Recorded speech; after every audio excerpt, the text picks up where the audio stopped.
Earth is a level, motionless plane with the sun, moon, and stars revolving over and around us just as you experience every day.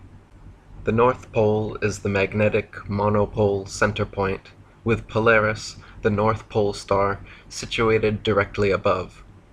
Polaris is the only motionless star in the heavens, with all the other constellations revolving perfect circles over the Earth every night.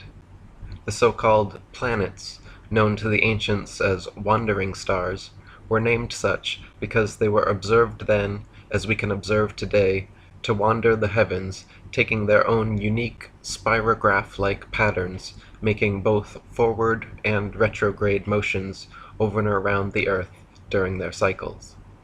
Meanwhile, the fixed stars were named such because they were observed then, as we can observe today, to stay fixed in their constellation patterns night after night, year after year, century after century, never changing their relative positions.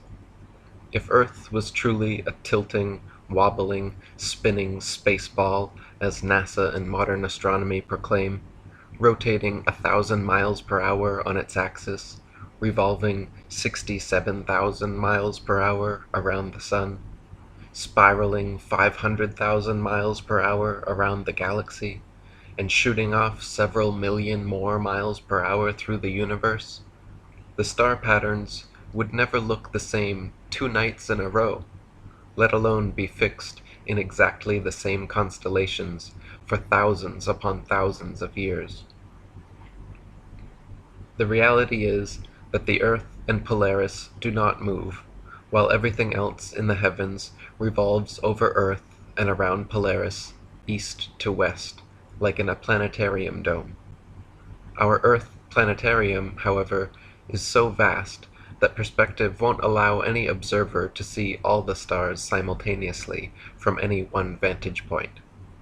We can see Polaris, Ursa Major and Minor, and other northern constellations from every point north of the equator simultaneously, but conversely cannot see the so-called South Pole star, Sigma Octantis, the Southern Cross, or other outer constellations simultaneously from every point south of the equator, because they all sweep over a great southern arc from their rise in the evening to their setting in the morning.